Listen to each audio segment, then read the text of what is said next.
Citadel is an adventure story, really, a thriller adventure in some ways. It tells the story of an all-female resistance unit in the city of Carcassonne in southwest France between 1942 and 1944. And the historic part of the story takes part in 4th century Gaul, at the very beginning of Carcassonne, when it was just a tiny hilltop town, and at the end of the Roman Empire, as the Roman Empire was falling to pieces. The novel is inspired by the fact that for 23 years we've had a tiny house in the shadow of the medieval city walls of Carcassonne. You and your family? Me and originally my husband and I, and then our one child, and then our 2 children. And over the course of writing these novels about Carcassonne, Labyrinth, Sepulchre, and now Citadel, which is the last, I realised that we've had and brought up an entire family. So it feels very emotional to be at the end of that journey, actually. And over all the years we've been there, I noticed that in the main town of Carcassonne, the Bastide, which is more modern, it's 14th century rather than Roman and medieval. In the centre, almost all the streets have been renamed for resistance fighters who gave their lives in the war. During World War II? World War II. After a while, you notice that not only are most of the streets renamed, but the date of death on every single street sign is the same. And that's really unusual, because although often resistance cells in the Second World War, whether it was in Amsterdam, in Paris, in Toulouse, in Carcassonne, were often caught in one go. They were betrayed or unlucky. It's very rare for everybody to be executed at the same time. And so being a novelist, and novelists are nosy by nature, I wanted to know what had happened. And over all the years we've been there, it's been at the back of my mind that one day I would have the time to find out what happened. And the story was this, that in July 1944, everybody in the Carcassonne resistance, a small cell of people, were caught, and they were all taken to the jail in Carcassonne. And there they were kept. And they weren't particularly interrogated, and they weren't taken anywhere else, and that too is quite unusual. But then on the 19th of August, 1944, for reasons that I have never understood and the historians don't seem to understand, they were all taken to a place outside of Carcassonne, a place called the Château de Baudrigue, which is a beautiful old stately home that had been used as a munitions store by the Wehrmacht and the Nazi collaborators, the militia, the milice. And there they all had hand grenades put in their mouths, and they were blown up so that they could not be identified. And it's an act of extraordinary spite that defies logic, actually. But even more than that, the Germans withdrew a few hours later. So there were 2 things about this. One, the spite of people never knowing what happened to their loved ones.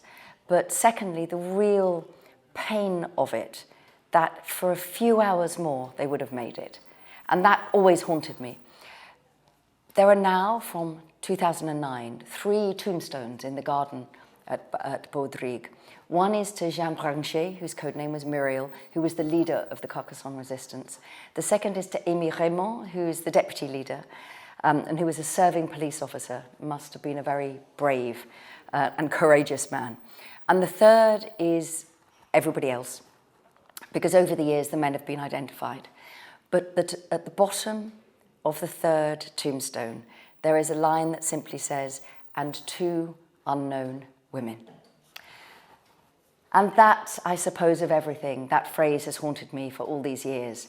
And I thought, well, I don't know who those women were, but I do know that the resistance in Carcassonne was made up enormously of women as well as men, of Spanish communists, of Dutch, German, French, Austrian Jews who had fled. It was not an all-French and all-male affair by any means, although the history books would now suggest otherwise. And I thought, I can't identify those women, but I can write a novel about who those women might have been. In order, maybe, to honour them? To honour all of those women and men who were brave enough to stand up against what was wrong and made it possible for us all to sit in beautiful rooms talking about books that we love. And did you have the ambition too, maybe, to investigate the why of this act? I did. I cruelty. did, and I didn't. In that, I'm a novelist. I'm not a historian, and what I do is write imaginary stories, imagined characters, based against a backdrop of real history. So what I want from my readers is that they say, I couldn't put it down. It made me cry, it made me terrified. I was just rooting for the lead character Sandrine and her lover Raoul and all the women in the unit. But then when people have closed the final page, the idea that then they might think, so something different was happening down there. The history of the southwest of France during occupation is not that of Paris, it's not that of Amsterdam, it's not that of Brussels. And that, I suppose, is giving people the excitement, possibly, or the curiosity to take the real story further for themselves. But I'm a novelist. And not a journalist, not a scientist. No, exactly. So the answer to this question is not exactly necessary to you. Exactly. It's not that it's also that it's real history is, as we know, often misrepresented. I'm very interested in the hidden histories of the people that are left out of the story, because there's always a dominant narrative in any story of history. An official version, in inverted commas. And whether it's the story of the Second World War and the occupation of Carcassonne from November 1942 to August 1944, or whether, as in the historic section of Citadel, it's the story of the very beginnings of Christianity and the end of the Roman Empire. It is that sense always of normal people walked through these landscapes. I'm not writing biography, I am writing fiction, but Sandrine in the Second World War part of the story, and my monk Arrhenius in the 4th century part of the story, they are people who could have been, not people who were.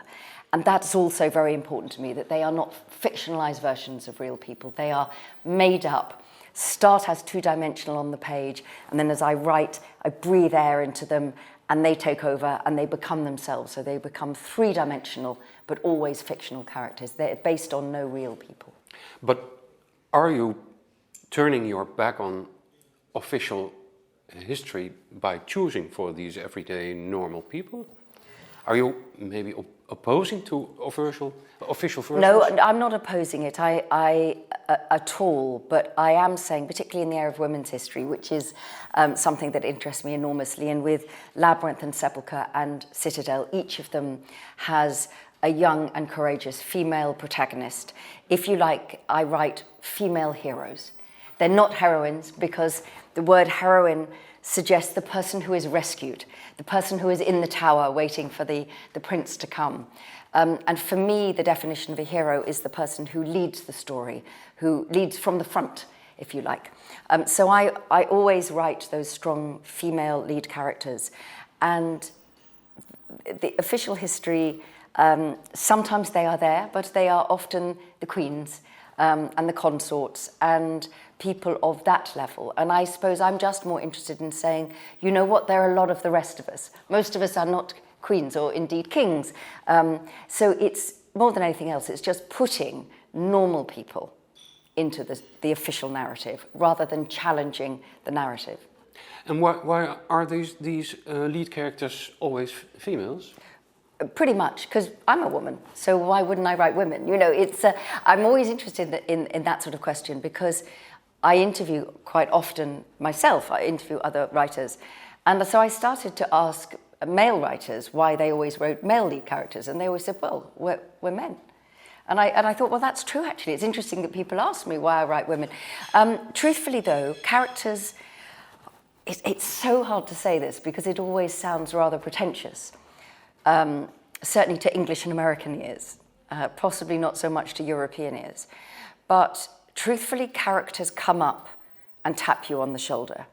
So you can decide that you want to write a certain sort of story, but particularly with adventure writing. And what I mean by that is writing that has momentum and pace, and the purpose is plot and character, it's story.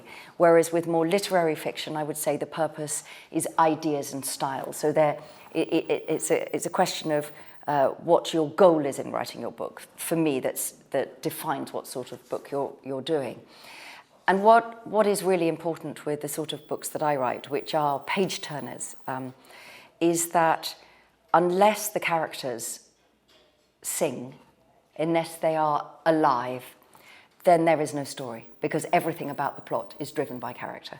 So although I might decide, as I did in this case, once I saw that inscription on the tombstone, that, yeah, you know, I would like my lead character to be one of those two women, unknown women who were murdered that day, until Sandrine appears, I have no book. Because, and you have to hold your nerve. You know, you can have all the best ideas in the world. All of my books are love letters to Carcasaonne. Carcasaonne, in a way, is the hidden lead character of all of the trilogy. But you just have to know that you are a writer, and it's happened before, and there's no reason it's not going to happen this time. But you do just sort of hang on to the arms of your chair and think, just wait for her to come. And oddly, unusually, with Sandrine, who is a character that I love, and when the novel starts, she's young and she's been quite protected. She's not aware of really what's going on in the war. Carcassonne was in the so-called free zone after France was defeated. France was divided into, well, not into two actually, into 2/3 and a third, and the south was not occupied until November 1942. And so many people didn't realise the reality of what Nazi occupation was, or the quite extraordinarily evil and pernicious policies that were being pursued. They just didn't see it.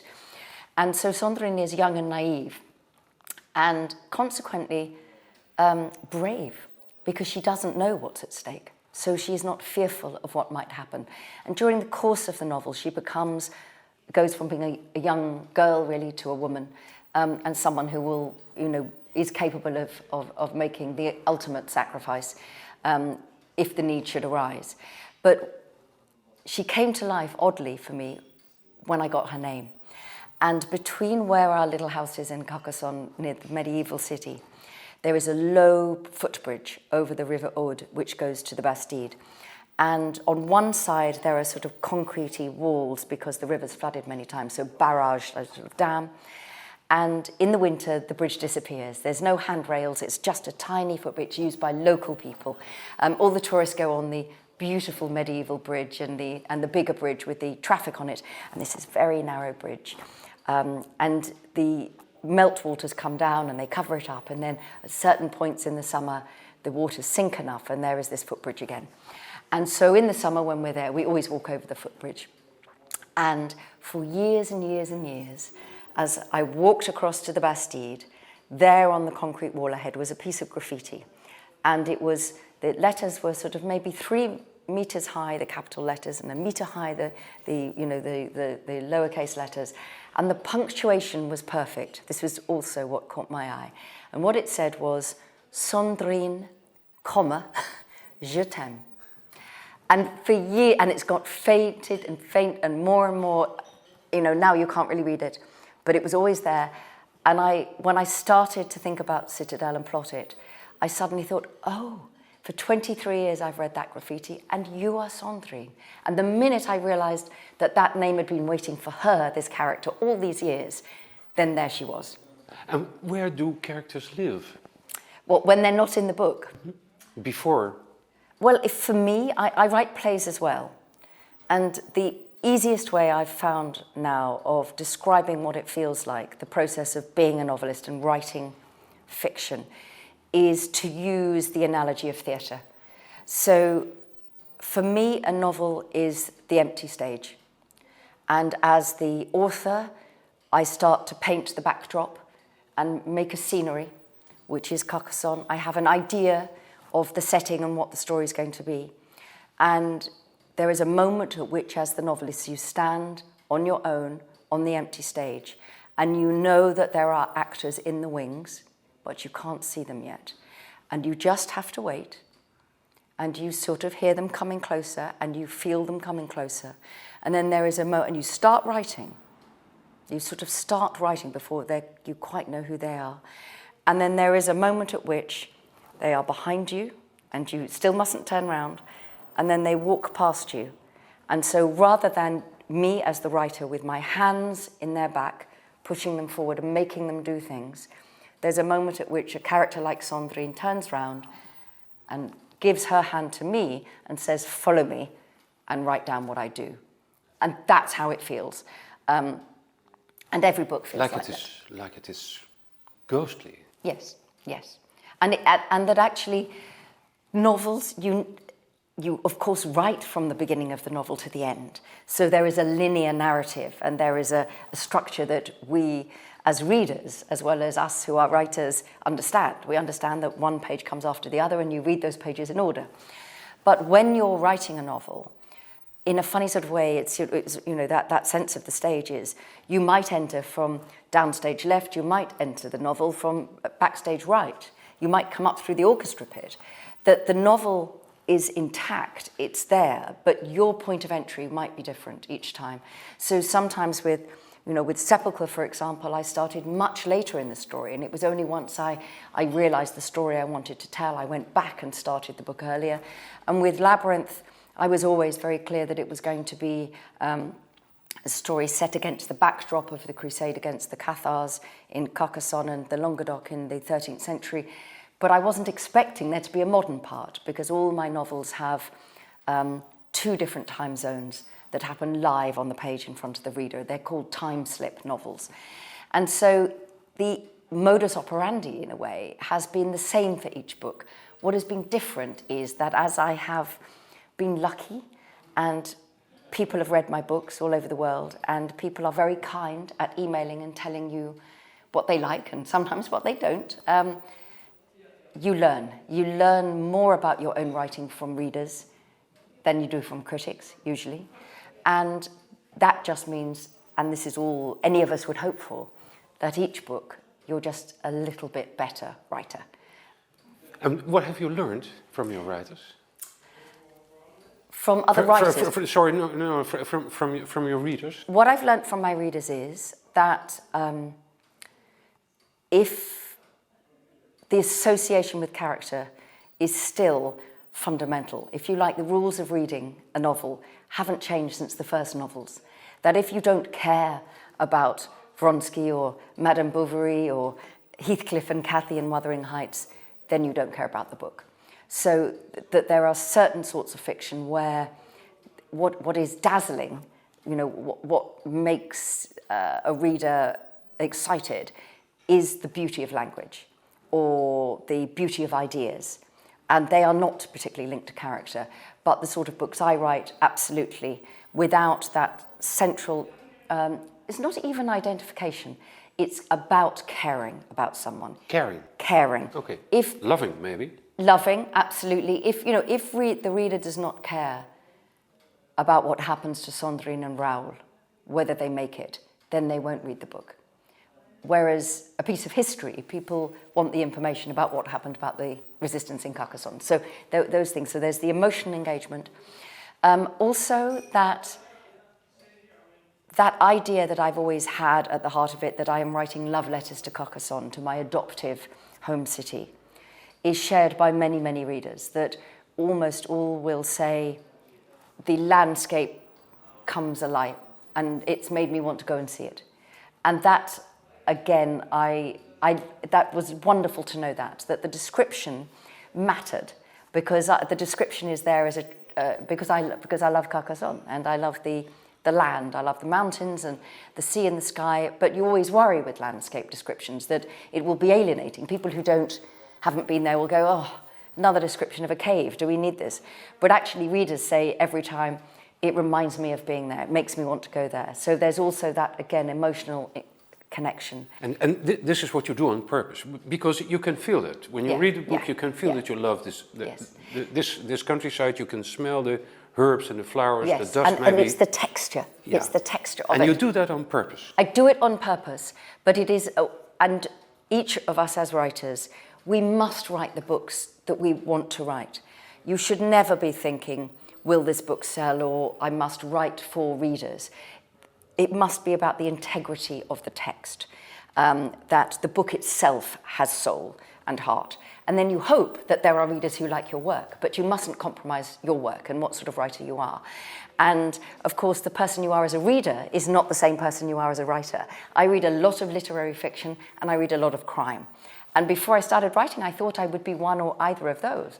But the minute I started writing, I realized, I wasn't that sort of writer. I was that sort of reader. So for me, it's obviously wonderful. That's why I said I've been lucky.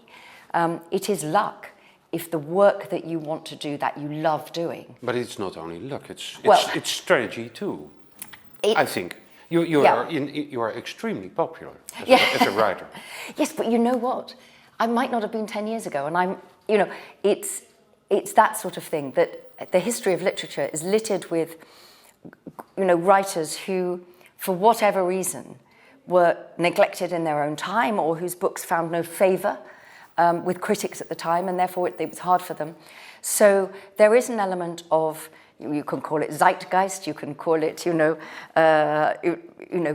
fashion or vogue or faddishness in English.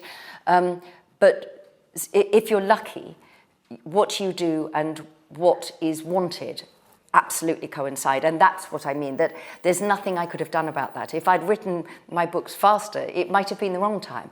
But that's why often I say, my husband and I teach students, creative writing students in the UK, and I always say to people, this is why it's always about the text, about the integrity of your novel and being the best writer you can be of the sort of writer you are. Because you don't know what's going to happen when your book publishes, whether people will like it or hate it, whether the critics will like it or hate it. And you know what? It will be the same book. If you are proud of your achievement, you will always have that, regardless if you're disappointed of how things have gone. If you feel you compromised yourself for the sake of some imagined ideal reader who is just waiting for you and they don't materialize, then you have nothing. So I do feel, that when I get emails back from readers, to know that the things that I really care about in the book actually are the things that they most love in the book, that is obviously very reassuring. And I'm always touched by how much trouble people take to share their thoughts about the books. I always answer my emails myself.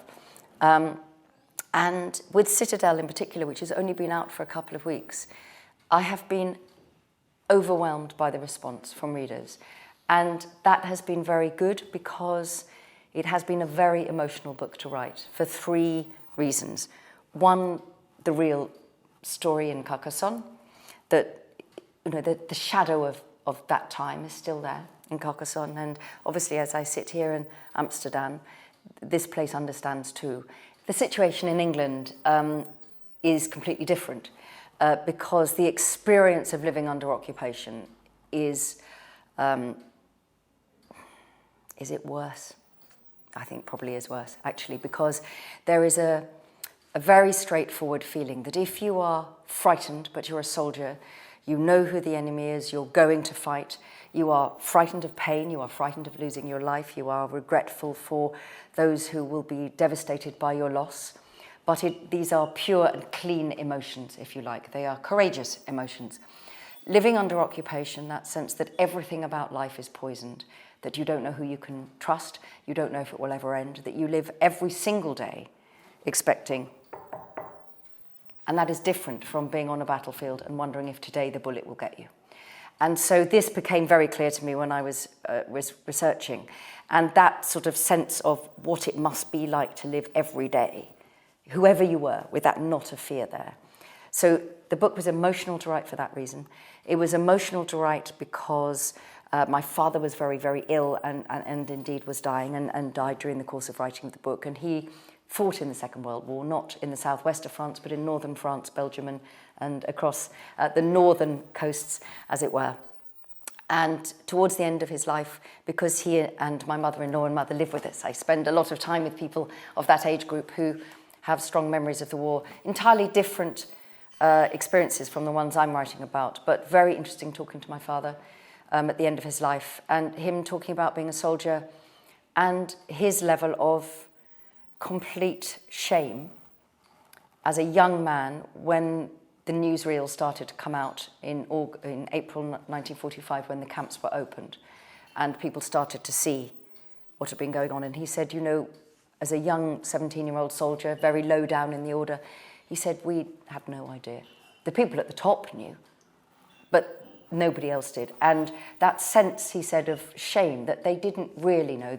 He said, we thought we were fighting the First World War, that the Germans were there and we were there, and they were jolly good chaps and we were jolly good chaps.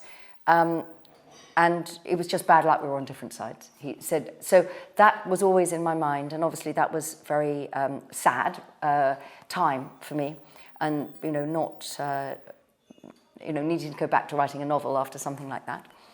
And then thirdly, actually, because it's 23 years, it's the end of a very long period of creative work. Not that I was writing all of that time, but I realise now, looking back, that really for 23 years, those characters, little by little, the history, little by little, had been tiptoeing up to me. And so I feel, when I was writing Citadel, I knew it was the end of writing about Carcassonne. It feels like it's done. And that is liberating and wonderful because, I'm in my 50s, but I feel I'm young yet as a writer. And I want to do other things, and I want to see what I'm capable of, and moving forward and bringing other landscapes and stories to life. But it also I feel a little bereft. So having had such immediate and such wonderful response from readers, and actually the best critical response I've ever had for a book, has been a very kind thing, if you like. It's been a very wonderful way to wrap the parcel up with a bow and put the bow on the top. Citadel is also the third novel in a trilogy. Yes. The last one. What connects these three books? Yes. The three books are connected in... It isn't really a trilogy in a true sense, in that each of the novels can be read on their own. It's already clear that a lot of people are reading Citadel as the first book because they're interested in the Second World War. But they are connected in that each is a love letter to Carcassonne. Carcassonne is the lead character at the heart of each of these books. In Labyrinth, it's Carcassonne between 1209 and 1244, and then the present day. In Sepulchre, it's mostly the land outside of Carcassonne in the Haute-Vallée, but also Carcassonne in the 1890s, at the point it was just becoming quite a glamorous, chic, sort of rural but glamorous provincial town. And in Citadel, it's the Second World War, which in some respects has cast more of a shadow now than one would hope, and also the very beginnings of Carcassonne in the 4th century, with the historic backstory. So Carcassonne connects them all. The landscape connects them all. I suppose that I feel very strongly that there are places, and Carcassonne is one, and the landscape of the Languedoc is very much part of that, where the timelessness of the sky and the light and the garrigue and the mountains and the lakes, that I love the idea that in a funny sort of way, the land was there before the first women and men walked there, and it will be there after we've all gone. And that connects them, if you like, that the land is always at the bottom of everything here, that the land encourages the stories come out of the landscape, and that connects them. And there are one or two characters who appear in all of the books, or appear in 2 of the 3. So one of them is an old man called Audric Bayard, who we meet first, of course, in Labyrinth. We meet him both in the medieval period and the contemporary period. And in the contemporary story of Labyrinth, we know that he has an interesting past in the Second World War. In Citadel, we get that story. I didn't intend that to happen. It was when I'd finished Labyrinth and then I started Sepulchre, and at a certain point I was thinking, you know who I need here? I need Audric Bayard. So I hadn't, when I started, this idea that characters would repeat.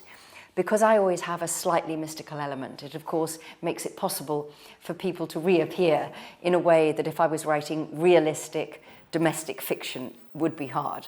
I often have ghosts, I often have, if you like, a sense of time being run on less scientific lines, shall we say. You seem to have a fascination for occultism. I am interested in one of the other things that connects all the books, and this links with the sort of mysticism and occultism, is I am interested in, I always write about war, and that could be war in its biggest sense, and its most clearly understandable sense, but it could also be a war of emotions, the war between sister and brother, or members of the same family, or neighbours, and I always write about faith. And for me, what I am doing with the more occult or the supernatural or the mystical elements of each of the books is it's simply an investigation into faith.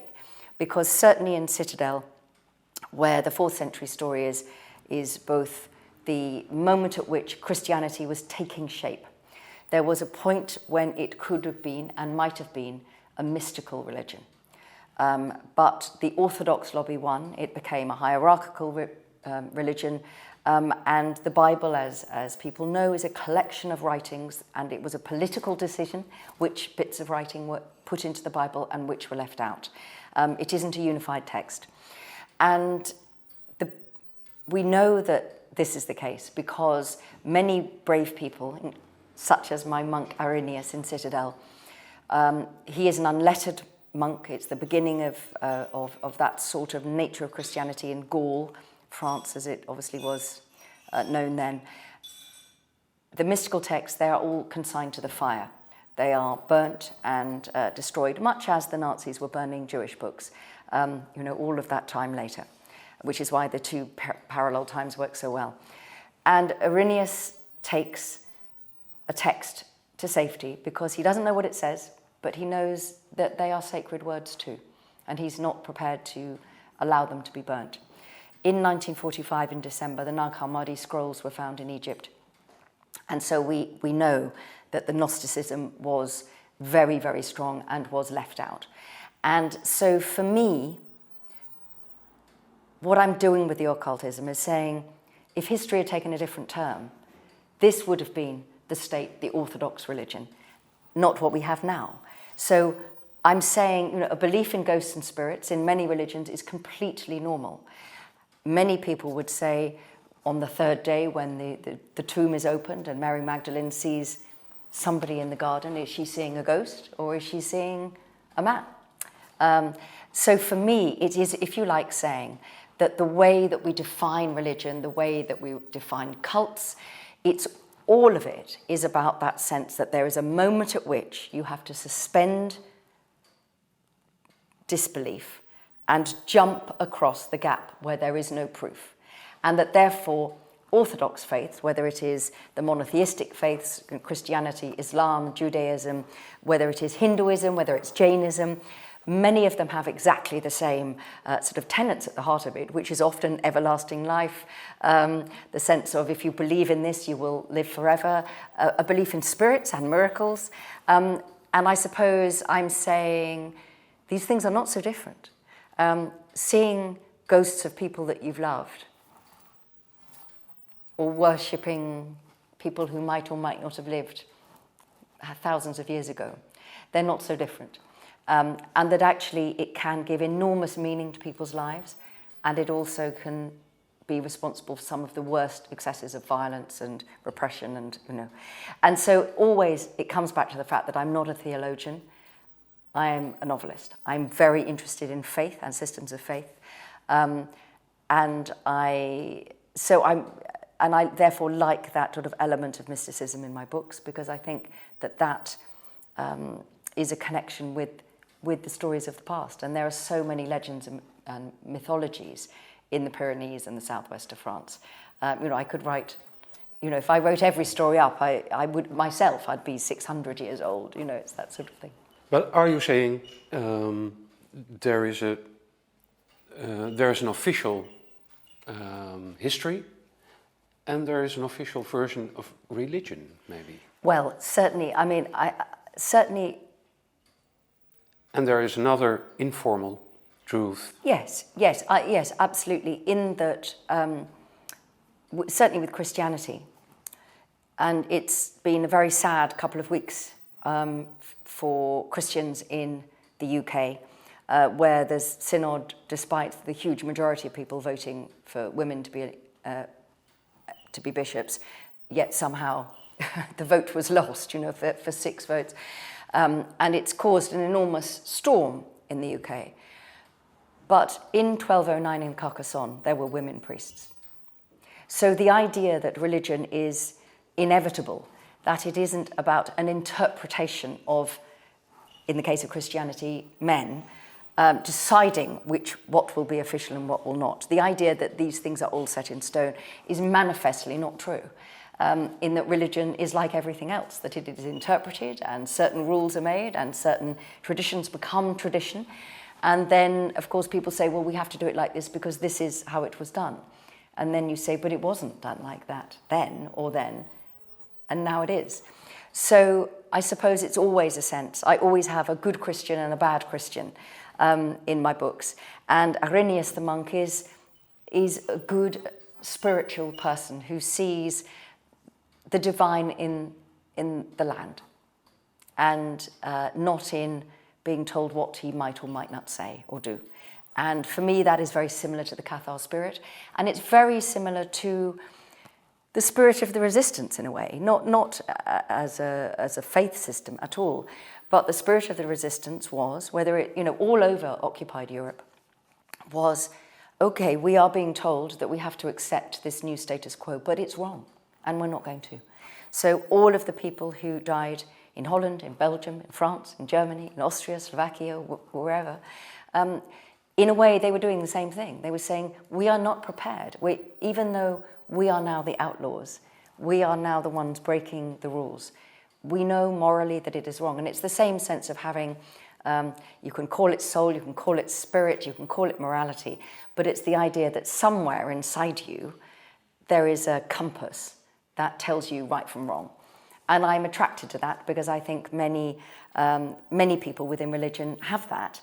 And of course others are using it for a different aim. And so that is the way that I like to balance the story. And certainly in Citadel, the historic story is much, much smaller. It really is the story of the Codex. The bulk of the story belongs to Sandrine and her women and Raoul and the men that support and love these women. And that was really the inspiration, as you know, but it's underpinned by the sense that the emotions that they feel are the emotions that people felt 100 years ago, 800 years ago, 2,000 years ago, that the human spirit doesn't really change.